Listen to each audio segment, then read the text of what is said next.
Good morning, everyone.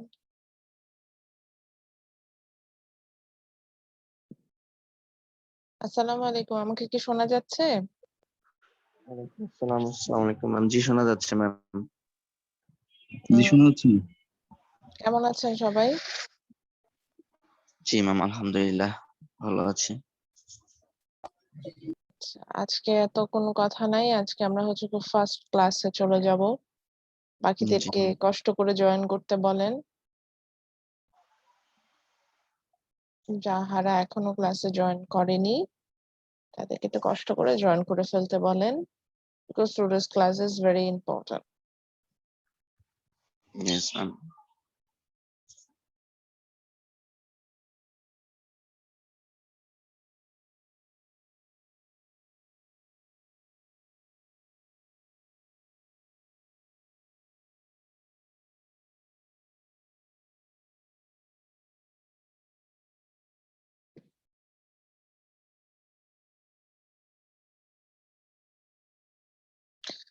So let's start today's class. Officially, this is our lecture 21 of macroeconomics, isn't it? আজকে আমাদের officially কত নম্বর class যাচ্ছে? আজকে কিন্তু ক্লাসে যদি রেসপন্স না পায় স্টুডেন্টদেরকে যিনি রেসপন্স করবেন না তার কিন্তু অ্যাটেন্ডেন্স নাই। তো আজকে আমাদের কত নাম্বার ক্লাস এটা? ম্যাম আপনি 21। আচ্ছা 21 নাম্বার লেকচার যাচ্ছে আমাদের। ঠিক আছে?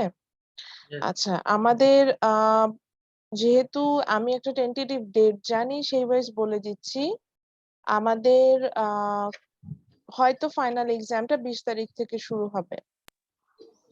ফাইনাল এক্সাম যেই ফর্মেই হোক না কেন সেটা 20 তারিখ থেকে শুরু হবে। ইন দ্যাট কেসেস এর 2 দিন আগ পর্যন্ত অর্থাৎ 18 তারিখ পর্যন্ত আমি ভিডিও প্রেজেন্টেশন আপলোড করার একটা অপশন আপনাদের জন্য রাখবো। এটাই হচ্ছে বলতে চাচ্ছিলাম। ভিডিও প্রেজেন্টেশন আপলোড করার অপশন থাকবে হচ্ছে 18 তারিখ পর্যন্ত। সো এখনো যদি আমি হিসেব করি আমরা 2 উইকস টাইম আমাদের হাতে আছে এবং আপনাদের সাথে অলরেডি ফোল্ডারটা ক্রিয়েট করা আছে। তো সেই ফোল্ডারে কিন্তু আপনাদের হচ্ছে গিয়ে কি জানি বলে যে সেই ফোল্ডারটা কিন্তু হচ্ছে গিয়ে আপনাদের আমি অলরেডি ক্রিয়েট করেছি। যে ফোল্ডারে হচ্ছে আপনি চাইলেই আপনার টপিক গুলো দিতে পারছেন। এরপরে যেটা ক্রিয়েট হবে সেটা হচ্ছে গিয়ে যে সাবমিশনের বিষয়টা কিন্তু এখানে চলে আসবে। ওকে। সো আজকের ক্লাসে আমরা আসলে যেটা নিয়ে স্টাডি করব সেটা হচ্ছে এগ্রিগেট ডিমান্ড, যেটা আমি বেশ কয়েকদিন ধরেই বলছিলাম, যেটা আমরা হচ্ছে গিয়ে আপনার স্টাডি করার চেষ্টা করছি। তো সেখানে হচ্ছে গিয়ে আমরা যাব। এগ্রিগেট ডিমান্ডে আমরা হচ্ছে অলরেডি এগ্রিগেট সাপ্লাই পার্টটা পড়ে আসছি। এগ্রিগেট সাপ্লাই আমরা দেখেছিলাম যে same thing again overall supply in a country, সেটাকে আমরা এগ্রিগেট সাপ্লাই বলছি। Then we find out that it's calculated in short run and long run term. Short রানে এটার হচ্ছে ক্যালকুলেশন আমরা যখন দেখছিলাম তখন দেখছিলাম যে in that cases it's upward sloping curve, upward sloping curve. আর আমরা লং রানে যখন এগ্রিগেট সাপ্লাই কার্ভটা দেখছিলাম সেটাকে আমরা একটা ভার্টিক্যাল লাইন দেখে আসছিলাম। পরবর্তীতে আমরা স্টাডি করলাম যে ওয়াই দা এগ্রিগেট সাপ্লাই কার্ভ শিফট। আমরা দেখলাম যে দেয়ার আর সাম রিজন, আমি if I talk about the short run long run, কিছু রিজন থাকে যে কারণে আমার এগ্রিগেট সাপ্লাই কার্ভ কিন্তু শিফট করবে।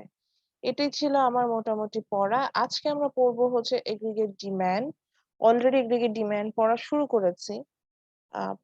করেছি। মিন্স ডেফিনেশনে চলে গিয়েছি এন্ড আদার্স কম্পোনেন্ট গুলো, যেগুলোর কারণে হচ্ছে গিয়ে কিছু কম্পোনেন্ট পেয়েছিলাম আমরা, like price level, expectation, fiscal policy, monetary policy or the world economy. For that purposes your aggregate demand will change.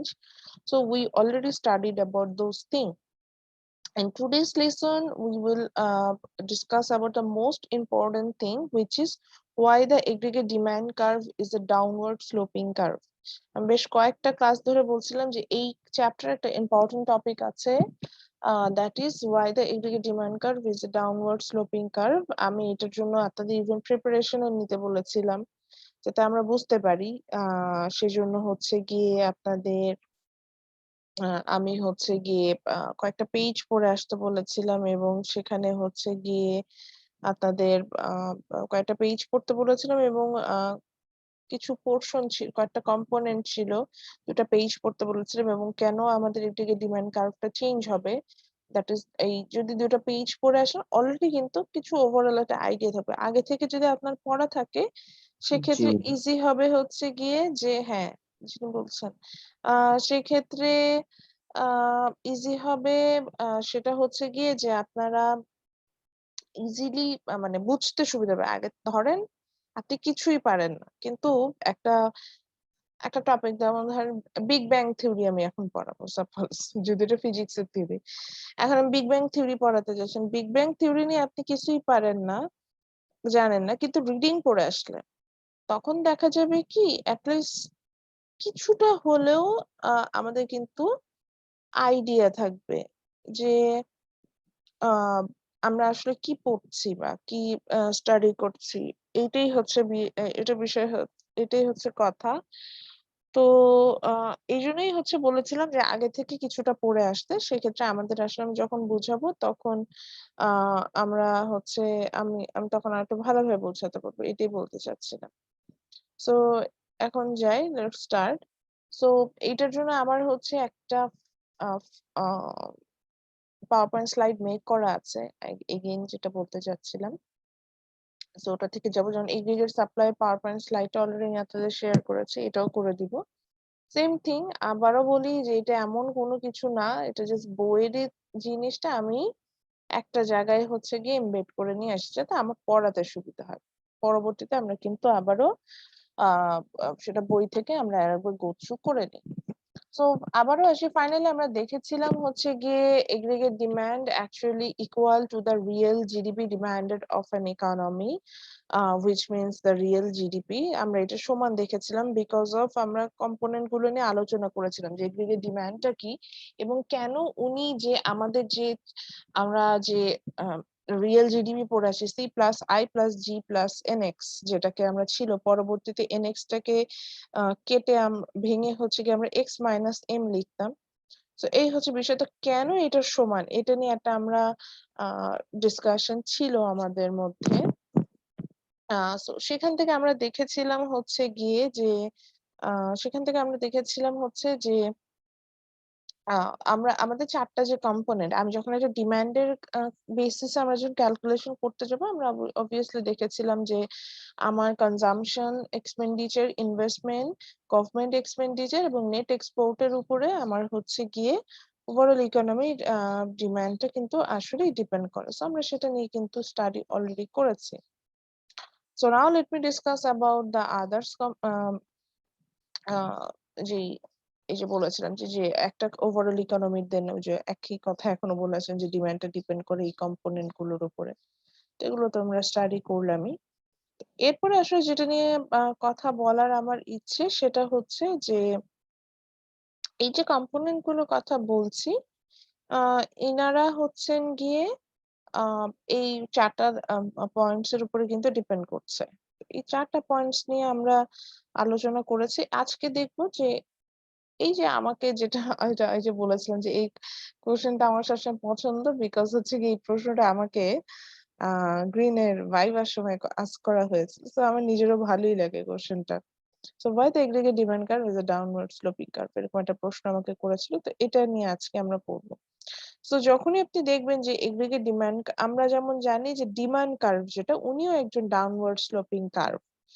মানে ডাউনওয়ার্ড স্লোপিং বলতে বোঝায় নিচের দিকে নিম্নগামী নিচের দিকে যাচ্ছে এরকম বোঝাচ্ছে। সেই ধরনের কার্ভকে আমরা ডাউনওয়ার্ড স্লোপিং বলি।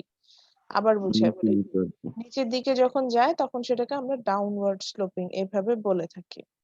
তো একটা নিম্নমুখী বা নিম্নগামী এরকম একটা কার্ভ বুঝাচ্ছে। কেন উনি একটা নিম্নমুখী বা নিম্নগামী কার্ভ? এটা হচ্ছে আমার এখানে মেইনলি জানার হেডেক। এখন এটার রিজনটা হচ্ছে গিয়ে আচ্ছা, তার আগে আসি যে মাইক্রোতে কি বলে? মাইক্রোতেও আমরা দেখেছিলাম যে aggregate demand curve is a downward sloping curve কিন্তু ওখানে এটা নিয়ে এতটা মানে আ ডিসকাশন ছিল না। তাহলে এখানে কেন এটা আমাদের মানে এতটা হেডেক এর জায়গায় চলে আসলো? তো সেটা হচ্ছে এখন ১ম রিজনটা বের করা ফাইন্ড আউট করাটা হচ্ছে আমাদের ১ম কাজ। তো সেখানে যেটা আসলে বলে সেটা হচ্ছে গিয়ে যে মাইক্রোতে যেটা বলে যে প্রাইস এর সাথে তার একটা নেগেটিভ রিলেশনশিপ, মানে দাম বাড়লে চাহিদা কমবে, আবার দাম কমলে চাহিদা বাড়বে, এরকম একটা নেগেটিভ রিলেশনশিপ বলে আমার হচ্ছে গিয়ে আপনার প্রাইস এর সাথে যেহেতু নেগেটিভ রিলেশনশিপ, সো দ্যাট আমার ইয়াতেও এটাকে কি বলে যে প্রাইস এর সাথে নেগেটিভ রিলেশনশিপ থাকার কারণে আমার হচ্ছে গিয়ে আপনার এখানে কোনোভাবে আমি হচ্ছে ডিমান্ডটাকে মানে আপওয়ার্ড স্লোপিং কার্ভ হিসেবে আমি এটাকে পাবো না, এটা ডাউনওয়ার্ড স্লোপিং কার্ভই পাবো। তো এটা ছিল ইন্ডিভিজুয়াল লেভেল, অর্থাৎ আমি একজন অ্যাজ এ ইন্ডিভিজুয়াল যখন আমি কাজ করছি তখন আমার এগ্রিগেট ডিমান্ড কার্ভটা ডাউনওয়ার্ড স্লোপিং। কিন্তু এটা খুব অ্যাবসার্ড একটা ব্যাপার না যে আমি ম্যাক্রো লেভেলে কাজ করছি, অর্থাৎ সবাই মিলেও যখন কাজ করছি তখনও হচ্ছে আমার এগ্রিগেট ডিমান্ড কার্ভটা হচ্ছে ডাউনওয়ার্ড স্লোপিং। এই যে সবাই মিলে কাজ করলেও কেন ডাউনওয়ার্ড স্লোপিং হয়ে যাচ্ছে, এটাই হচ্ছে আমার এখন হেডেক। সেটাই আমরা এখন বের করার চেষ্টা করছি। তো সবাই মিলে কাজ করতে যেয়ে আমাদের এগ্রিগেট ডিমান্ড কার্ভ নিয়ে কাজ করলাম এবং সেখানে দেখলাম যে এটা কেন উনি ডাউনওয়ার্ড স্লোপিং, এটা নিয়ে আমরা কাজ করতে যাচ্ছি। তো সেখানে আসলে আমরা যে রিজনটা দেখলাম, এখানে দুটো রিজন আছে। The first reason is wealth effect. The second reason is substitution effect. আমি পরের রিজনটা দিয়ে আগে একটু আসি, সাবস্টিটিউশন এফেক্টটা দিয়ে কথা বলা শুরু করি, দেন আমি ওয়েলথ এফেক্টে যাব। আচ্ছা, সাবস্টিটিউট যদি মনে থাকে, আমরা যখন ডিমান্ড পড়েছিলাম দেখেছিলাম যে দেয়ার আর two reason why the demand curve will shift. So এরকম two reason না, অনেকগুলো রিজন ছিল, সেখানে আমরা পেয়েছিলাম যে why your demand curve will shift. So one of the reason was like income, sorry, the price of related goods. So according to that, we have find out that is goods are two type. One is substitute, another one is complements. So substitute means they are substitute. That means they have same type of utility. That means if you want, you can switch over those goods. So in this kind of goods, আপনি চাইলেই আপনার মতো করে আপনি goods গুলোর মধ্যে switch করে ফেলতে পারেন, এরকম একটা সিনারিয়েট কিন্তু সেখানে আমরা দেখতে পাই। তো সেটাকে আমরা সাবস্টিটিউট বলেছিলাম। তো সেটাকে আমরা সাবস্টিটিউট বলেছিলাম। তো সাবস্টিটিউটের ক্ষেত্রে আমাদের বড় যে বিষয়টা এখানে এসে দাঁড়ায় সেটা হচ্ছে গিয়ে যে আমরা সাবস্টিটিউট গুডস গুলোর মধ্যে চাইলেই ইন্টারচেঞ্জ করতে পারি। অর্থাৎ আমি সাবস্টিটিউট হিসেবে কাকে বলবো, যেন আমি পেপসি কোকা কোলাকে সাবস্টিটিউট বলতে পারি, বিকজ আমি পেপসি আমাকে রিল্যাক্স করছে, আবার আমি কোকা কোলার কথাও যদি বলি ওটাও কিন্তু আমাকে রিল্যাক্সই করে। অর্থাৎ আমি যখন হচ্ছে গিয়ে সামারে আমি খুব গরম, আমি একটা একটু রিফ্রেশিং একটা কোনো ড্রিঙ্ক দরকার, তখন কিন্তু আমি পেপসি বা কোকা কোলাটাকে কনজিউম করতে পারি। সেম জিনিস, আমি পেপসি খেলেও যে পরিমাণ মানে রিল্যাক্সিং আমার আবার যেমন একটু রিল্যাক্স আমি হব, আমি কিন্তু কোকা কোলা খেলেও একই রকম রিল্যাক্স হবো। মানে দুটো যে খুব ডিফারেন্ট কিছু তা কিন্তু না, আমি এটা বুঝাতে চাচ্ছিলাম। তো আমি তাহলে দুটার মধ্যে ওভারঅল মানে ইয়াটা কিন্তু একই পাচ্ছি, এটাই বোঝাতে চাচ্ছিলাম। তো দুটাকে আমার একই রকম কিন্তু প্রোডাক্ট আমি দেখতে পাচ্ছি যে দুটো একই রকম প্রোডাক্ট, এবং দুটোর যেটাকে বলা যায় যে আউটপুটটা কিন্তু আমার আমার জন্য একদমই সেম। তো এই ধরনের প্রোডাক্টের ক্ষেত্রে আমরা তাদেরকে বলে থাকি হচ্ছে গিয়ে সাবস্টিটিউট। এখন আসি যে আমি পেপসি কোকা কোলাকে সাবস্টিটিউট বললাম, পেপসি কোকা কোলাকে সাবস্টিটিউট বললাম। এখন এটা ওভারঅল ডিমান্ডের ক্ষেত্রে যখন আমি কাজ করছি, এগ্রিগেট ডিমান্ড যেটাকে বলছি, সেক্ষেত্রে কিভাবে একটা নেগেটিভ এফেক্ট ফেলে। সো আমি যখন প্রাইস লেভেল হাই, লাইক আমার এখন যদি কোকা কোলার প্রাইস লেভেল হাই হয়ে যায়, আমি কি করব, আমার মানে এখানে তো মেইনলি নেগেটিভ রিজনটা থাকার রিজনটা কি, যে ওভারঅল প্রাইস লেভেল, অর্থাৎ এখানে আমরা প্রাইস লেভেল নিয়ে কথা বলছি, যেহেতু ওভারঅল বেসিসে কথা বলছি, ম্যাক্রো বেসিসে কথা বলছি। তো যখনই আমার ওভারঅল প্রাইস লেভেলটা হাই, তখন আমার overall demand which is aggregate demand is low. এটাই আমার এখানে নেগেটিভ রিলেশনশিপটা দেখাচ্ছিল। এই যে ওভারঅল যে ডিমান্ড যেটাকে আমি বলছি, এটা লো। কেন লো?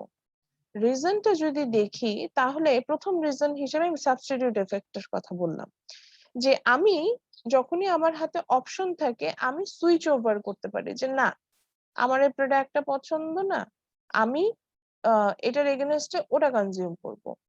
এই অপশনটা আমাদের কাছে চলে আসে। এই সাবস্টিটিউট এফেক্ট আমাকে এটাই শেখাচ্ছে যে আমি সুইচ করে যাচ্ছি, যে আমার মধ্যে চয়েস করার একটা অপশন চলে আসে, টেন্ডেন্সিটা চলে আসছে।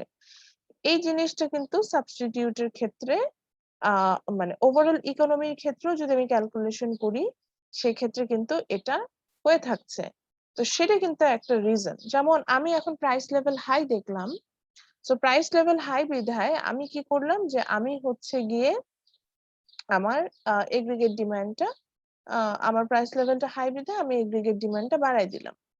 আমার প্রাইস লেভেল হাই আমি এগ্রিগেট প্রাইস লেভেল হাই আমি সরি আমার এগ্রিগেট ডিমান্ডটা আমি কমাই দিলাম। তো প্রাইস লেভেল হাই আমি আমার এগ্রিগেট ডিমান্ডটা কমাই দিলাম। তো তাহলে মানে বিষয়টা আসলে কি দাঁড়াচ্ছে যে প্রাইস লেভেল আমার প্রাইস লেভেলটা বাড়লেই আমি প্রোডাক্ট কম কিনবো। এবং এখন ধরে নিচ্ছি যে প্রোডাক্ট আমার নেসেসারি আইটেম, তাহলে আমি সেখানে আসলে সার্ভাইভ কিভাবে করবো, যে আমার তো প্রাইস লেভেল বাড়লে আমি কেনাকাটা কমাইতে পারি না। তখন আমি কি করবো, আমি সুইচ করে যাব কোন দিকে, সাবস্টিটিউটের দিকে। এটাই মেনশন করছে যে আমি সাবস্টিটিউটের দিকে সুইচ ওভার করে যাব। সো সাবস্টিটিউটের ক্ষেত্রে যখন আমি সুইচ করে যাচ্ছি, এখানে কিন্তু আমার চলে আসলো যে আমি সাবস্টিটিউটের দিকে যখন সুইচ করে যাচ্ছি, এখানে কিন্তু আমার চলে আসলো যে আমি কিন্তু হচ্ছে গিয়ে আমার অল্টারনেটিভ অপশন খুঁজে পাচ্ছি। So this is one of the reason যে কারণে আমার এগ্রিগেট ডিমান্ড কার্ভটা হাই প্রাইসে আমি কম কিনবো বা লো প্রাইসে আমি বেশি কিনবো। ওভারঅল ক্ষেত্র সেটাই হবে। এটা হচ্ছে one of the reason why the aggregate demand curve is downward sloping. So overall যদি আমি পুরো একটা বাংলাদেশের বেসিস আমি চিন্তা করি, যখন price level high, say for example পেপসির জন্য যদি প্রাইস লেভেল হাই হয়ে যায়, বা পেপসি কেন যে কোনো সফট ড্রিঙ্ক সবগুলো দামি প্রাইস হাই হয়ে গেল, তখন আমরা কি করব, আমরা পেপসি কম কিনবো। এবং ধরে নিচ্ছি যে আমাদের পেপসিটা খেতেই হচ্ছে সামারে, তখন আমি তাহলে কিভাবে ওই টাইমে সার্ভাইভ করবো, আমরা সার্ভাইভ করার জন্য সুইচ ওভার করে যাব। কিসের দিকে সুইচ ওভার করব, সেটা হচ্ছে গিয়ে আমি তখন যে কোনো ধরেন জুসের দিকে সুইচ করে গেলাম, এরকম অর্থাৎ আমি সুইচ করে যাব। বা ধরেন আমি দেখলাম যে ওভারঅল গ্রামীণ ফোনের প্রাইস লেভেল বেড়ে গেছে, সো গ্রামীণ ফোনের থেকে আমি টেলিকমিউনিকেশন সার্ভিস নেব না। সো ওভারঅল ডিমান্ড আমার কি হাই প্রাইসে লো, কিন্তু আমি সুইচ করে কিসে চলে যাবো, ধরেন আমি টেলিটকে চলে যাচ্ছি। তো আমার কিন্তু অপশন থাকছে। তো এইটা একটা reason, that's why your aggregate demand curve will be a negative one. That means it will always show whatever you're talking about the scenario in micro level or macro level. Micro level which means individual activities, macro level means overall activities. Your demand curve will be a downward sloping one. Okay, the next reason is which is the first reason, that is wealth effect. So wealth means your overall asset here, or like the money you have for expenditure purposes. That's I'm talking about. So when we talk about the wealth, yes, again the aggregate demand curve, when we actually consider the wealth effect here, again the aggregate demand curve is a downward sloping curve.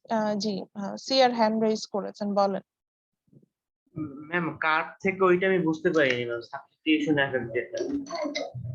আমি আপনার কোশ্চেনটা বুঝতে পারি না, আরেকবার যদি repeat করতেন। Ma'am কার্ভে যেটা দেখালেন না ম্যাম, ওইটা বুঝতে পারিনি, সাবস্টিটিউশন এফেক্টের ওইটা। কার্ভটা দেখালাম, হ্যাঁ সাবস্টিটিউশন এফেক্টের কোন জায়গাটা বুঝেননি স্যার?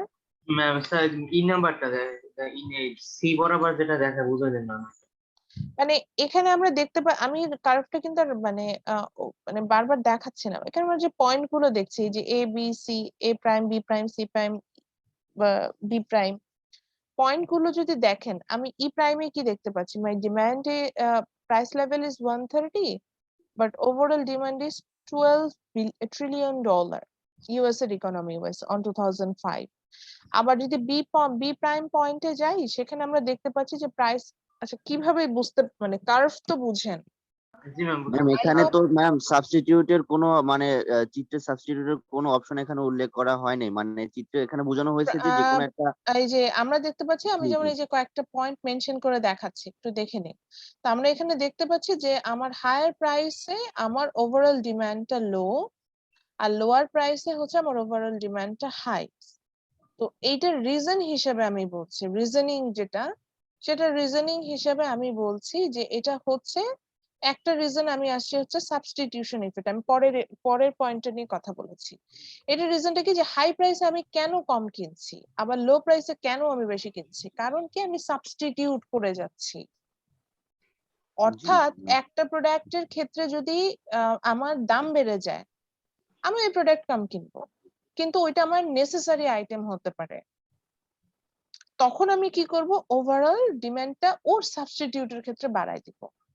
এবার বুঝছি, ওটা তো প্রাইস লেভেল বাড়ে নাই। আন্টি পেপসি কোকা কোলার প্রাইস বেড়ে গেছে, কিন্তু ফ্রুটিকার তো প্রাইস বাড়ে নাই। বুঝতে পারছেন? জি ম্যাম, বুঝতে ফ্রুটিকার দিকে পারছি। তো সুইচ ওভার জি জি করা যায়। বা অন্য কোনো ফ্রুটিকা না, প্রোডাক্ট কিনে ফ্রুটিকা, ফেলবো। আচ্ছা ফ্রুটিকা না, আমরা ট্যাঙের ওই যে জাস্ট রিফ্রেশিং এর যে ওইটা কি বলে, পাউডার কিনে আনবো। আমি জাস্ট আমার কনসিডারেশন বলছি। যেমন আমি দেখলাম যে কি, আমি নিজেই এই কাজটা করলাম একদিন। আমি দেখলাম যে আমি ওই ফ্রুটও খাই না আমি কখনো। আচ্ছা, তো ওভারঅল প্ল্যাটফর্মে বলা উচিত না। মানে আমি একটা স্পেসিফিক কোম্পানির প্রোডাক্ট অ্যাভয়েড করি। আমার কাছে তাদের ফুড কোয়ালিটি নিয়ে অনেক মানে কনফিউশন আছে। এই কারণে আমি সেই কোম্পানির কোনো প্রোডাক্ট কনজিউম করি না। মানে খুব এক্সট্রিম কেস ছাড়া করি না। তো আমি ফ্রুটিকা চাইলাম, ফ্রুটিকা নাই। ফ্রুটিকা আছে। ফ্রুটিকার দাম হচ্ছে যেটা ১ লিটার জুসের, আমার একদম পছন্দ হয়নি শুনে। ১ লিটার জুসের দাম ৳৮০। আমি মনে মনে ভাবছি যে একটা ম্যাঙ্গো থেকে মানে ৳৮০ জুস, এটাই মনে হয়েছে। ১ লিটার জুস কিনবো ৳৮০ দিয়ে, ৳৮০ দিয়ে তো ২ কেজি আম কেনা যাবে, যেটা দিয়ে মিনিমাম আমি ২০ লিটার জুস বানাইতে পারবো। এরকম মনে হচ্ছে। আমি কি করলাম, সাথে সাথে আমি দেখলাম যে ৮০ মানে 65 মানে ওটার যে দাম, ওর থেকেও কম দামে হচ্ছে গিয়ে আমি পেপসি পাচ্ছি, সরি পাচ্ছি, স্প্রাইট পাচ্ছি। দুটোর কিন্তু এক জিনিস না, আমি এটাই বুঝাতে চাচ্ছি, কিন্তু কাইন্ড অফ সেম থিং। মানে খুব গরম লাগলেই আপনাকে রিফ্রেশ করবে, ঠান্ডা মানে একটু ঠান্ডা যদি ওটা খান ভালো লাগবে। তা আমি ওই ইয়াটা কিনে নিয়ে চলে আসলাম, কারণ আমার কাছে মনে হইলো যে ১ লিটার জুস সাপোজ আমি ৳65 আমি ১ লিটার জুস কেনার থেকে যদি ৳65 আমি ১.৫ লিটার স্প্রাইট পাই, এটা আমার জন্য বেশি প্রফিটেবল মনে হয়েছে। বা ১.৫ লিটার বা ১.৫ লিটার যদি স্প্রাইট পাই, এটা আমার কাছে বেশি প্রফিটেবল মনে হয়েছে, স্প্রাইট কিনে নিয়ে চলে আসলাম। তো এই যে এইটা বলছি যে সুইচ করে যাচ্ছি, যে আমি যেমন দেখলাম যে অ্যাপল এর প্রাইস বেড়ে গেছে, ফ্রুট এর কথা বলছি। অ্যাপল এর প্রাইস বেড়ে গেছে। এখন আমি অ্যাপল পারচেজ করতে পারছি না। হাই প্রাইসে আমি কিনবো না। এটাই তো আমার টেনডেন্সি। তখন আমি সুইচ করে অন্য কোনো ফ্রুট এর ক্ষেত্রে চলে যাবো। লাইক আমি তখন হয়তো আ অ্যাপল এর সাবস্টিটিউট হিসেবে আমি নাশপাতিটাকে ম্যাঙ্গোর নিয়ে ফল আসতে দাও। পারি। হ্যাঁ? বা আমি অরেঞ্জের দাম বাড়লে আমি মালটাতে সুইচ করে যেতে পারি। বা অরেঞ্জ মালটা ২ টারই যদি প্রাইস বেড়ে যায়, আমি সাপোজ টোটালি ডিফারেন্ট আরেকটা ফ্রুট এর দিকে ধরেন সুইচ করে চলে যেতে পারি। কিন্তু যেটা হবে যে আমি মানে সুইচ করে যাব। এটা যে আমি শুধু সুইচ করে যাব তা না, আপনিও সুইচ করে যাবেন। অর্থাৎ ওভারঅল ইকোনমিতে সেম সিচুয়েশনটা হবে। এখন কোয়েশ্চেন করার খাতিরে করতে গেলে অনেক কোয়েশ্চেন করা যায়। কেন ম্যাডাম ওভারঅল ইকোনমিতে সবাই সুইচ করে যাব? এইজন্য পুরা ওভারঅল যে ডিমান্ড কার্ভ যেটা, যে এগ্রিগেট ডিমান্ড যেটা বলছেন আপনি, সেটাই ডাউনওয়ার্ড স্লোপিং হয়ে যাবে। কেন এটা হবে? এটা তো ওভারঅল আপনি আস্ক করতেই পারেন। তো সেটা যদি করতে চান, তাহলে তো আবার আমাকে মাইক্রো ইকোনমিক্স পড়ায় আসতে হবে, যেখানে আমার পড়াইতে হবে যে আমরা প্রিন্সিপাল পড়েছিলাম, rational people think at the margin. We all are rational people and we think at the same level. Rational people think at the margin means in the same situation we're doing the same thing. যদি overall সিচুয়েশনটাকে এক রাখতে পারি সবার জন্য, আমরা কিন্তু একই কাজ করব। যেমন কালকে একটা ভিডিও খুব ভাইরাল হয়েছে, যেখানে বলছে যে স্টুডেন্টরা ক্লাসে ঘুমায়। এবং এটাকে চেঞ্জ করার জন্য জুমে নতুন হচ্ছে অপশনস আসছে। এখন আসলে কি স্টুডেন্টরা সবাই ঘুমায়? দেখা যাচ্ছে যে আসলে বিষয়টা যে এখানে ঘুমানো বলতে এখানে আসলে যেটা বোঝানো হচ্ছে যে ক্লাসে আমরা যে পরিমাণ মনোযোগী থাকতে পারতাম ফেস টু ফেস ক্লাসে, কজ এখানে টিচার আপনাকে ডিরেক্টলি অবজার্ভ করছে। আমি দেখতে পাচ্ছি যে তাহসিন আমার দিকে তাকায় আছে কিনা, ফোন চাক আর না চাক আমার দিকে তাকায় থাকতে হবে, লেকচার তুলতে হবে। এখন তাহসিন বাসায় বসে যখন আমার ক্লাসটা করছে, যেকোনো একটা প্ল্যাটফর্মে হোক সেটা, তখন কিন্তু তার এই সুযোগটা নাই যে আপনি উনি ক্লাস আদৌ আমার লেকচার তুলছে, যে ডিমান্ড কার্ভটা ড্র করলো কি করলো না, এগুলো নিয়ে কিন্তু আমার উনাকে মানে কোনোভাবে প্রেশারাইজড করার ওয়ে নাই। তখন আমি কি করব? আমরা তখন তো এই জিনিসটা একা আমি চিন্তা করছি। আর বাকি ফ্যাকাল্টি মেম্বারও একইভাবেই চিন্তা করছেন। ওই যে একই কথা বললাম, rational people think at the margin. তো এটা কি করতে হবে? এটার একটা পসিবল সলিউশন এ আসতে হবে। পসিবল সলিউশন হিসেবে এমন কিছু হতে পারে যে আপনাকে প্রতি সেকেন্ডে, যেমন ক্লাস ফেস টু ফেস ক্লাসে আমি যেমন প্রতি সেকেন্ডে অবজার্ভ করতে পারি, সেটা আমি করতে পারবো। তো সেটার একটা অপশন ওয়ে আউট দেখিয়েছে। তো এই একই জিনিস এখানেও বলছি যে যখন আমি ওভারঅল ইকোনমির কথা চিন্তা করি, আমি যেভাবে চিন্তা করি আপনিও ঠিক একইভাবে চিন্তা করবেন। এই কারণে এখন ওয়াটারমেলনের প্রাইস বেড়ে গেলে আমরা কিন্তু সবাই চেষ্টা করছি ওয়াটারমেলন কম কিনতে। ওভারঅল ইকোনমিতে যদি আমরা দেখি, হাই প্রাইসে ওয়াটারমেলনের ডিমান্ড কমে গেছে। এবং আমি এটা জানতাম না, কালকে আমি এটা দেখলাম একটা জায়গায়। I am not sure about this. It's a very bad practice. আমাদের দেশের উপর যে আল্লাহর রহমত উঠে যাবে, এটা আমার কাছে হঠাৎ করে চট করে মনে হলো যে আল্লাহ এই জাতিকে আল্লাহ কি রহমত দিবে। সেটা হচ্ছে ফেরাউনের বলে প্রথম বিজনেস ছিল, সেটা হচ্ছে যে তরমুজ। তরমুজ। তরমুজ কেজি দরে বলে উনি কিনে নিয়ে আসতেন, নিয়ে এসে পিস করে বিক্রি করতেন। তো তরমুজ তো KG, sorry my mistake, piece হিসেবে কিনে নিয়ে এসে কেজি দরে বিক্রি করতেন। তো এবং সেখান থেকে প্রচুর ব্যবসাও তো সেভাবে আসলে উনি রিচ হয়ে যান, এরকম একটা ইয়া ছিল। তো আমার যদিও আমি শিওর নাই, যে বললাম সোর্সটা আমার কাছে অথেন্টিক মনে হয় না, আমি কোথাও এটা পড়ি নাই। অনেক কিছু মনে হচ্ছে যে মিশরে কি তরমুজ হয়, প্রথমে এই কথা মনে আসছে। ফেরাউন তো ওখানে, তাই না? সো মিশরে কি তরমুজ হয়? মিশর তো হচ্ছে গিয়ে ড্রাই একটা এরিয়া। তো এরকম অনেক প্রশ্ন আসছে। তো আমার মনে হয়েছে হয়তো ওই ধরনের কোনো ফ্রুট হয়তো উনি সেল করতেন ওই সময়। এটা হতে পারে। তরমুজ সদৃশ্য একটা ফ্রুট হয়তো উনি সেল করতেন। বা ওই সময় ক্লাইমেট কেমন ছিল এটা তো আসলে জানা যায় না। কারণ ফেরাউন, which means মিনিমাম ৩,০০০ বছর আগে তিনি এই পৃথিবীতে রাজত্ব করেছেন। তো তার সময় আসলে ক্লাইমেট কেমন ছিল কোন দেশে, এটা তো আমরা আসলে তো অনেক কিছু, অনেক কথা তো বলাই যায়। তো ওভারঅল ওয়াটারমেলনের ক্ষেত্রে কি হয়েছে, হয়তো দেখা যেত যে আমরা যতটুকু কনজিউম করতাম, এখন হয়তো সেই পরিমাণ কনজিউমে আমরা যাচ্ছি না। এখন এই যে আমরা কনজাম্পশন কমিয়ে দিয়েছে, এটা কেমন হয়েছে, আমি তাহসিনকে বলেছি যে তাহসিন আপনি কনজাম্পশন কমান, ক্লাসে বলে দিলাম, ইনস্ট্রাকশন দিলাম। ব্যাপারটা কিন্তু এরকম দাঁড়ায়নি। ব্যাপারটা যেটা দাঁড়িয়েছে যে ওভারঅল আপনি আসলে কনজাম্পশনই কমাই তাহসিন যেমন কমাচ্ছে, আমি তেমনি কমাচ্ছি, বা হচ্ছে গিয়ে সোহেল কমাচ্ছে, বা সাগর কমায় দিচ্ছে। সবাই কিন্তু একইভাবে আমরা কাজগুলো করে যাচ্ছি। মানে কেউ কিন্তু ওভারঅল মানে ইচ্ছাকৃতভাবে যে কমিয়ে দিচ্ছি, বিষয়টা কিন্তু এভাবে এখানে আসছে না। এটাই বলতে চাচ্ছিলাম। ওকে। এরপরে আসি যে আম আ আমার কথা হচ্ছে যে আ আ আ আমরা ইয়াটা কমায় দিলাম। তাহলে এরপরে যেটা বিষয়টা আসলো যে আ তাহলে এই যে তখন আমরা কি করব? তখন আমরা সুইচ করে যাচ্ছি। তো আমরা এখন ওয়াটারমেলন না কিনতে পারছি, ওয়াটারমেলনের সাবস্টিটিউট এর দিকে আমরা চলে গেলাম। তো এভাবে তাহলে আমার ওভারঅল ইকোনমিতেও এই জিনিসটাই আমরা দেখব। ওভারঅল ইকোনমিতে যখনই আমার কোনো সিচুয়েশন অ্যারাইজ হবে যেখানে আমি আসলে সারভাইভ করতে পারছি না, তখন হচ্ছে গিয়ে আমি সাবস্টিটিউট এর দিকে সুইচ করে চলে যাব। এরকম একটা বিষয়টা কিন্তু আমার এখানে আসবে। ওকে। তো এরপরে আসি যে আচ্ছা, আমরা সাবস্টিটিউট এর দিকে সুইচ করে গেলাম। সেকেন্ড ইফেক্ট নিয়ে যেটা আমি কথা এখন কি ক্লিয়ার করতে পেরেছি কিছুটা?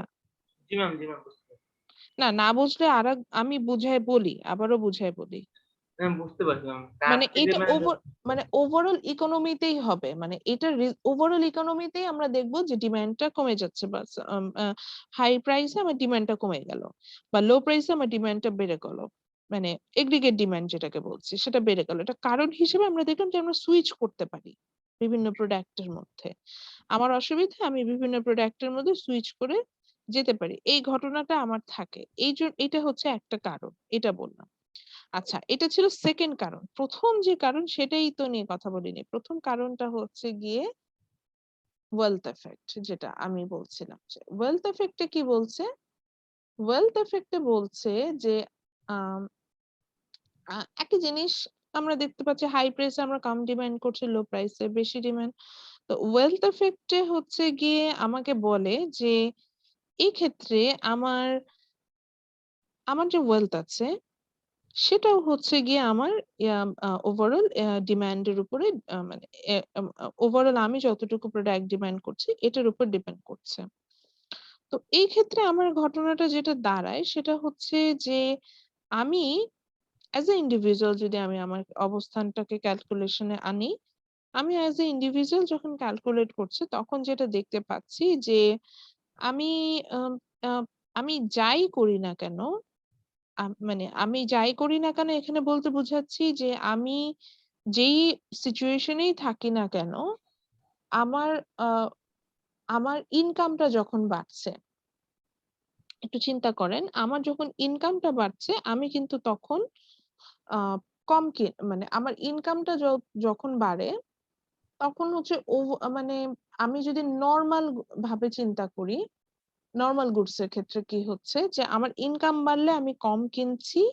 আবার ইনকাম কমলে আমি সরি ইনকাম বাড়লে আমি বেশি কিনছি। আর ইনকাম কমলে আমি হচ্ছে গিয়ে কম কিনছি। এরকম একটা ওভারঅল বিষয় কিন্তু থাকা উচিত। আচ্ছা, অনেকে হয়তো এটা বুঝতে পারছেন না। একটু বোঝানোর জন্য আমরা বয়ে যাচ্ছি ততক্ষণ একটু কথা বলি। ইনকামটা কি? মানে আমার যেটা ওভারঅল মান্থলি আর্নিং যেটা সেটাকে আমি বলছিলাম। সো আমি যখন হচ্ছে গিয়ে মান্থলি আর্নিং এর কথা যখন আমি বলছি, তো আমার সেটাকে আমি ইনকামে আনলাম। তো এখন যদি আমার হাতে বেশি টাকা থাকে, এখন আমার হাতে অনেক বেশি টাকা, তখন আমি কি করব যে আ আমি হচ্ছে আ মানে আমার হাতে বেশি টাকা, তাহলে আমি টাকাগুলো মানে আমার ইচ্ছা মতো আমি খরচ করব। বিষয়টা অনেকটা এরকম আসবে যে বেশি টাকা মানে আমার কাছে কিন্তু কিনতে তখন কষ্ট হবে না। আচ্ছা। আবার বেশি টাকা থাকলে আমি কি করব? আমি বিভিন্ন ধরনের ফর্ম ইউস করব এবং টাকাগুলোকে সেভও করার কথা চিন্তা করব। মানে বিভিন্নভাবে অ্যাসেট ক্রিয়েট করব। আমার যখন টাকা আছে মানে আমার ইনকাম বাড়ছে, মানে আমার হচ্ছে গিয়ে আ আপনার আমি ইনভেস্টমেন্ট করব। মানে ইনভেস্টমেন্ট বলতে বুঝাচ্ছি আমি বন্ড, স্টক বা আদার্স থিং যেগুলো আছে সেই ফর্মে হচ্ছে গিয়ে আমি ইনভেস্টমেন্ট এ যাব। আ আমি মানে ধরেন আমি সেভিংস সার্টিফিকেট কিনবো, আমি হচ্ছে গিয়ে কার পারচেজ করতে পারি, আমি হাউস ওন করতে পারি, আমি এটা বলছি। সো ওভারঅল এইটাকে আমি ওয়েলথ বলছি। যে ইনকাম বাড়লে আমার কিন্তু ওয়েলথ ও বাড়ার কথা। হ্যাঁ? আমার বিভিন্ন ফর্ম আছে। এখন আসি যখন আমার প্রাইস লেভেল বাড়লো, ওভারঅল প্রাইস লেভেলটা বেড়ে গেল। মানে ইনফ্লেশন দেখা গেল। এটাও বোঝাই। ইনফ্লেশন তো আমরা এখন সবাই জানি যেহেতু আমরা ইনফ্লেশন পড়েই আসছি কিছুদিন আগে। তো ওভারঅল প্রাইস লেভেল বেড়ে গেল which means ইনফ্লেশন দেখা দিল।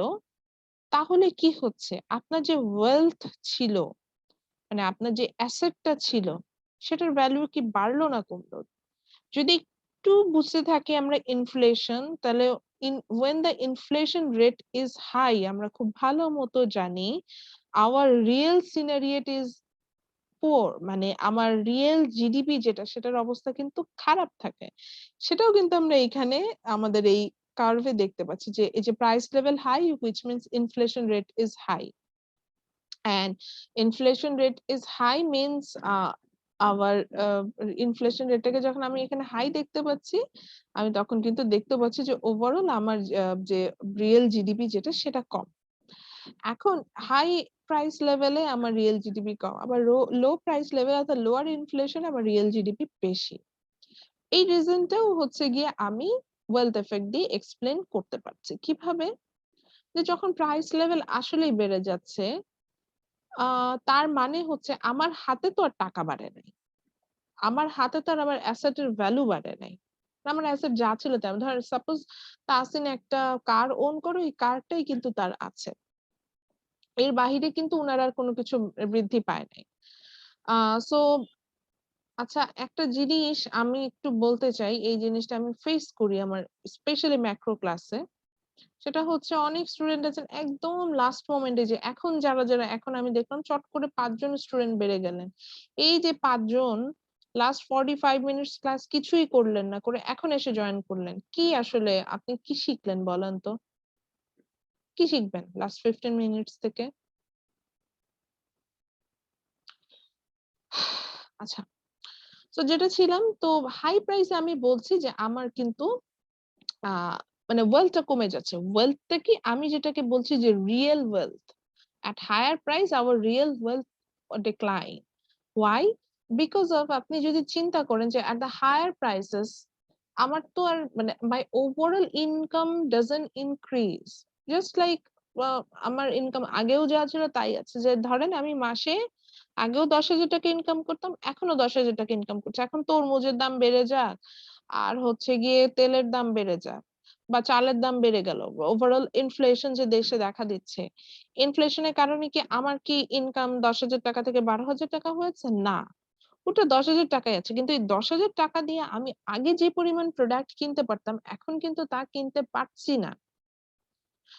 এখন তার থেকে কম কিনতে পারছি। তো এইটা কি ইন্ডিকেট করে? এটা ইন্ডিকেট করে যে আমার ক্রয় ক্ষমতা কমে যাচ্ছে। এটাকে আমরা বলি হচ্ছে রিয়াল সিনারিয়েট। এটার থেকে আমরা রিয়াল জিডিপি, রিয়াল যেটাকে বলেছিলাম ওয়েজ, এই যে রিয়াল কথাটা যখন আসে অ্যাডজাস্টমেন্ট এর বিষয়টা আসে যে আমার আসলে অ্যাকচুয়াল সিচুয়েশন কি সেটা আমরা চিন্তা করি।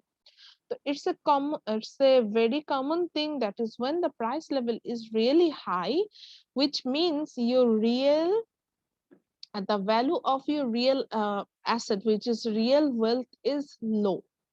ওকে, আমার যখন ইনকামটা হাই হচ্ছে আমি বলছি যে আমার রিয়েল যে ওয়েলথ যেটা সেটা ডিক্রিজ করছে। এখানে এটা বলছে যে প্রাইস লেভেলটা হাই হলে রিয়েল ওয়েলথটা ডিক্রিজ করে। অর্থাৎ আমার হাতে তো ইনকাম বাড়ে নাই, ইনকাম বাড়ে নাই, যা ছিল তাই আছে। তো মানে আমার অ্যাসেট যা ছিল তাই আছে। প্রাইস লেভেল বাড়া মানে অ্যাসেটে দিয়ে যা আমি আসলে আমার যে ভ্যালুটা ছিল বা যা আমি পারচেজ করতে পারতাম গুডস এন্ড সার্ভিসেস সেটার অ্যামাউন্টটা কমে আসছে। তো আমার যদি সেই পারচেজিং পাওয়ারটাই কমে যায় তাহলে ওভারঅল আমি যেটা বন্ড স্টক বা আদার্স আমি যেই ফর্মে আমি আমার ওয়েলথটাকে সেভ করে রাখি না কেন সেই টেন্ডেন্সিটা আমার ফল করবে। হুম, মানে ওটা কমতে থাকবে। কারণ হচ্ছে গিয়ে ওই যে একই কথা বললাম যে আমি আম আম আগের মতো করে কিনতে পারবো না। কারণ আমার তো প্রাইস লেভেল বেড়ে গেছে। আমার ওয়েলথ যা ছিল তাই আছে। তাহলে আমার কিন্তু কেনাকাটার বিষয়টায় আমি একটু কম আসবো। তাহলে আমার যদি প্রাইস বেড়েই যায়, আমি যদি আমার রিয়েল ওয়েলথ ফল করে, আমি কেনাকাটাই করতে পারছি না। তাহলে এখন আমার আসলে কি মানে আমি কেনাকাটা করতে পারলাম না। তাহলে এখন আমি তাহলে আসলে কি করব? তখন যেটা করব তখন আমি হচ্ছে গিয়ে তাহলে আমি গুডস অ্যান্ড সার্ভিস এর ওভারঅল ডিমান্ড কমায় দিব।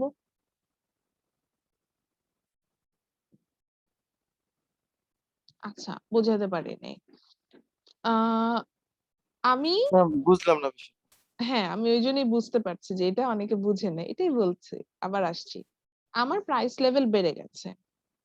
প্রাইস লেভেল বেড়ে যাওয়ার কারণে আমার তো ইনকাম বাড়ে নাই। আ ওভারঅল ইনকামও বাড়ে নাই বা আমার যে ওভারঅল যে অ্যাসেট ছিল সেটার ভ্যালু বাড়ে নাই। মানে কোনো কিছুই বাড়ে নাই। উল্টা প্রাইস লেভেল বাড়ার কারণে আমার যে ইনকাম ছিল সেটা দিয়ে আমি যা কিনতে পারতাম যেটাকে আমরা বলছি পারচেজিং পাওয়ার বা আমার যে ওভারঅল ওয়েলথ ছিল সেটা দিয়ে আমি যা কিনতে পারতাম সেটা ফল করছে। এটাকেই বলে যে রিয়াল ওয়েলথ ডিক্লাইন করা। আ রিয়াল ওয়েলথটা কমে যাচ্ছে। অর্থাৎ অরিজিনালি আমি যা কিনতে পারতাম পারচেজিং পাওয়ার যেটাকে আমরা বলছি সেটা আমার ফল করছে। প্রাইস লেভেলটা হাই হলে। তো পারচেজিং পাওয়ার যদি আমার ফলই করে, কেন ফল করছে সেটাই বললাম যে ইনকাম তো বাড়ছে না বা ওয়েলথ তো বাড়ছে না। প্রাইস লেভেল বাড়ার সাথে, সাথে আমার যে সম্পত্তি আমি যেই ফর্মে রাখি বন্ড স্টকে রাখি আর হচ্ছে কার পারচেজ করে রাখি আর জাস্ট আমার মান্থলি ইনকাম সেটা নিয়েই আমি যদি থাকি। সেটার কোনটাই তো বাড়ছে না। তাহলে যদি না বাড়ে তাহলে আমার যে ইনকাম ছিল এজ ইট ইজ তাই আছে। তাহলে সেই ইনকামে আমি কি কম কেনার ক্ষমতা রাখবো না? বা সেই ওয়েলথ দিয়ে কি আমি কম কেনার ক্ষমতা রাখবো না? সেটা আমি যেমন রাখবো, সবাই সেরকম রাখবে। তো প্রাইস লেভেল বাড়লেই যেটা হয় যে our real wealth falls. So when the real wealth falls, আরো যদি আমি বলতে চাই রিয়েল ইনকামও ফল করে। রিয়েল ইনকাম ফল করে বলে রিয়েল ওয়েলথটা ফল করে। মানে আমার কেনার ক্ষমতা, ক্রয় ক্ষমতা বাংলায় যেটাকে বলে, ক্রয় ক্ষমতা কমে যায়। ক্রয় ক্ষমতা কমে যাওয়া মানে হচ্ছে আমি তো কিনতেই কম পারছি। বলেই তো দিচ্ছি ক্রয় ক্ষমতা কমে যাচ্ছে। তাহলে আমি কিনতে কম পারছি মানে আমি কম ডিমান্ড করছি। তো ওভারঅল ডিমান্ড আমিও কম করছি। বাংলাদেশে 18 কোটি মানুষও কম করছে। তো ওভারঅল ডিমান্ড কমে যাবে। এটাই ছিল কথা। আ এটাই ছিল ওয়েলথ ইফেক্ট। আর সাবস্টিটিউশন ইফেক্টে বলছিল যে প্রাইস লেভেল বাড়লে আমরা অন্য প্রোডাক্টের মধ্যে সাবস্টিটিউট করে যাই। তখন হচ্ছে গিয়ে হাই প্রাইসের জন্য এই প্রোডাক্টটা কম কিনি। এভাবে হচ্ছে কি আমরা সারভাইভ করি। আর ওয়েলথ ইফেক্টে বলছে যে আমরা প্রাইস বাড়লে তা আমাদের কেনার ক্ষমতাই কমে যাচ্ছে। তাহলে আমার প্রাইস বাড়লে যদি কেনার ক্ষমতাই কমে যায়, তাহলে কিন্তু আমি আসলে সেক্ষেত্রে আপনার ওভারঅল ডিমান্ডটা কোনোভাবেই বাড়াতে পারছি না। এটাই। These are the two reason যে কারণে আমি দেখব যে আমার ইনকাম মানে আমার ডিমান্ড কার্ভ যেটা আছে সেটা ডাউনওয়ার্ড স্লোপিং হবে। এখন আসি এটার ম্যাডাম এক্সপ্লানেশনটা কোথায় পাবো? এটা বইয়েই দেওয়া আছে। সেম জিনিসগুলো বলেছে এই যে পিপল সেভ দ্য ওয়ান এখানে দেখবেন যে যদি একটু রিডিং পড়ে আসেন সেইখানেও কিন্তু বলছে যে যেটা হচ্ছে যে রিয়েল প্রাইস লেভেল বাড়লে রিয়েল ওয়েলথ ডিক্রিজ করছে। তো তখন দেখা যাচ্ছে যে রিয়েল ওয়েলথটা যখন ডিক্রিজ করছে কেনার ক্ষমতা কমে যাচ্ছে তখন আমরা আসলে কেনাকাটা মানে ওভারঅল ডিমান্ডটা কমাই দিচ্ছি। কারণ আমি ওভারঅল ডিমান্ড কমাই দিয়ে চিন্তা করছি যে আমার তো কেনার ক্রয় ক্ষমতা কমে গেছে তার থেকে আমি একটু দেখি যেহেতু আমার হাতে বেশি টাকা পয়সা না, আমি একটু সেভ করতে পারি কিনা। সো সেভ করার জন্য আমি আরো বেশি কনজাম্পশন কমিয়ে দিব। সো ওভারঅল আমি কনজাম্পশন যত কমাবো ওভারঅল ম্যাক্রো পর্যায়ে আমার কনজাম্পশন করতে থাকবে মানে ওভারঅল ডিমান্ডটা কমতে থাকবে। সো এদিকে ডিমান্ডটা ফল করবে। আর সাবস্টিটিউশনের এফেক্টের ক্ষেত্রে বলেছে যে যখন এই সাবস্টিটিউশন মানে ইন্টারেস্ট রেটটা বাড়ে আমাদের মধ্যে সুইচ করার একটা টেন্ডেন্সি চলে আসে, আমরা অন্য প্রোডাক্টে সুইচ করে যাই। এবং এটাতে অনেকভাবে আমরা এটাকে এক্সপ্লেন করতে পারি। সেটাকে আমরা ইন্টারেস্ট রেট দিয়ে এক্সপ্লেন করতে পারি। সেটাকে আমি হচ্ছে গিয়ে ক্যাপিটাল গুডস দিয়ে এক্সপ্লেন করতে পারি। সব ধরনের এক্সপ্লেনেশনেই আমরা এখানে কিন্তু আসতে পারি। এটাই হচ্ছে গিয়ে আমার বিষয়টা ছিল। এবার আসি যে এগ্রিগেট ডিমান্ডটাকে আসলে চেঞ্জ হয় কিনা, changes in the aggregate demand, যেটা একইভাবে আমরা যেমন শুধু জানতাম যে ডিমান্ড কার্ভও চেঞ্জ হয় তেমনি একইভাবে মানে শিফট করে যেটাকে বলা যায়। আমরা একটু ছবিটা দেখি এই যে এরকম ফিগার 10.5 যেখানে আমরা দেখতে পাচ্ছি যে এগ্রিগেট ডিমান্ড কার্ভও কিন্তু সুইচ করছে। ডান সাইডে গেলে এটাকে আমরা বলবো increase in aggregate demand, left সাইডে অর্থাৎ যেটাকে আমরা বলছি যে ইনওয়ার্ডে যদি শিফট করে সেটাকে আমরা বলবো decrease in aggregate demand. So কখন ইনক্রিজ ডিক্রিজ করবে এই রিজন গুলো আমি চলে আসি। তো এখানে হচ্ছে তিনটা রিজন আছে। একটাকে আমি বলছি হচ্ছে গিয়ে এক্সপেকটেশন, সেকেন্ড রিজনটাকে বলছি হচ্ছে fiscal policy, monetary policy, and third রিজনটাকে আমরা এখানে আনছি হচ্ছে গিয়ে এক্সচেঞ্জ রেট মোস্ট প্রবলেম। একটু দেখে আসি। ইয়েস, ওয়ার্ল্ড ইকোনমি যেটা ছিল।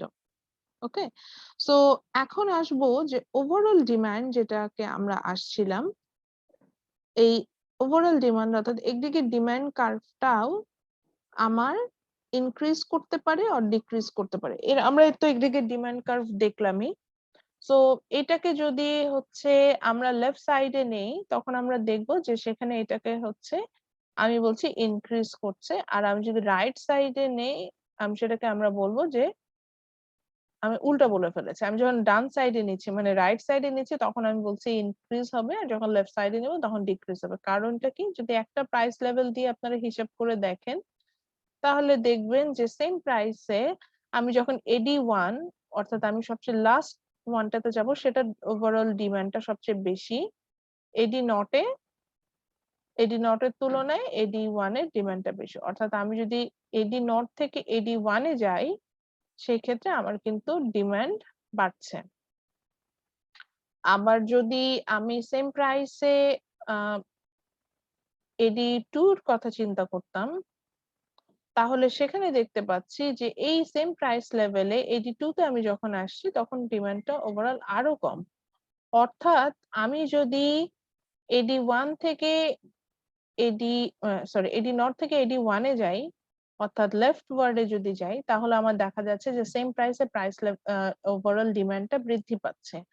আর AD0 থেকে হচ্ছে কি AD2 তে যদি যাই তাহলে আমরা দেখতে পাচ্ছি যে সেম প্রাইস লেভেলে আমার ডিমান্ডটা ফল করছে।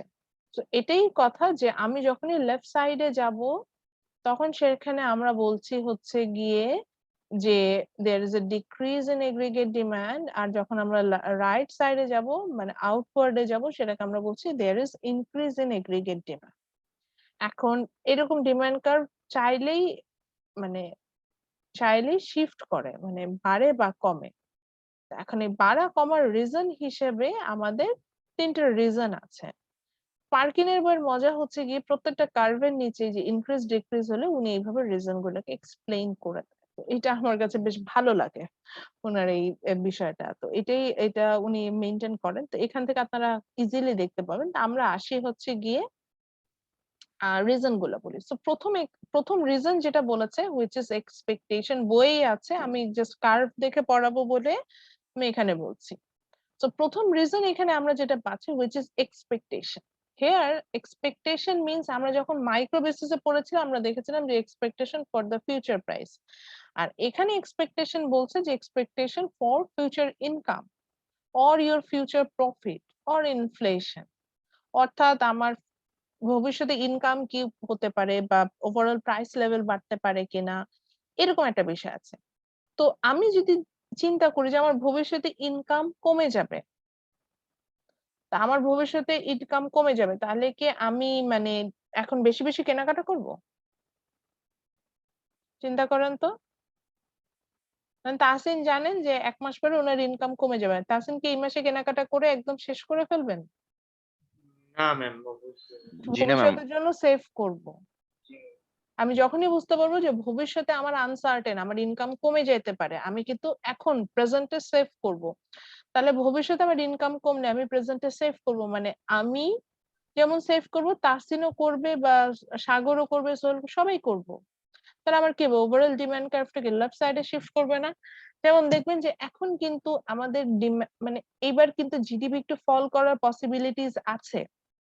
জিডিপি ফলটা কেন করবে? কারণ আমার ওভারঅল ডিমান্ডই একটু কমে যাচ্ছে। কারণটা কি? কজ আমাদের ফিউচারটা হচ্ছে এখন আনসার্টেন। আমরা ধরেই নিচ্ছি যে করোনা কালীন কারণে আমাদের ভবিষ্যতে ইনকাম আরো কমতে পারে। প্রাইস লেভেল আরো মানে ইনফ্লেশন রেট আরো বাড়তে পারে বা প্রফিট আমার আরো কমে আসতে পারে। তাহলে আমি একটু কমই কিনি, একটু সেভ করার চেষ্টা করি। সো আমার ওভারঅল ডিমান্ডটা কিন্তু ফল করবে।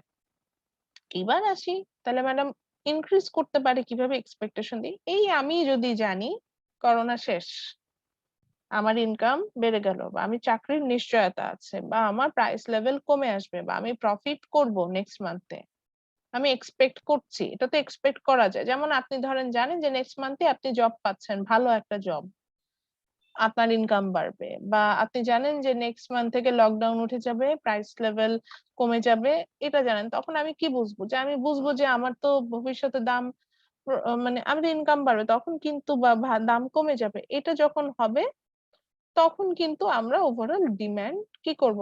বাড়াই দিব, যে আমার তো ইনকাম বাড়ছে, প্রাইস লেভেল তো কমে গেছে, বা ভবিষ্যতে আমি প্রফিট করব। এই ধরনের চিন্তা যখন আমি করব, তখন কিন্তু আমি আমার ওভারঅল ডিমান্ডটাও বাড়াই দিব। বিষয়টা অনেকটা এরকম চলে আসবে।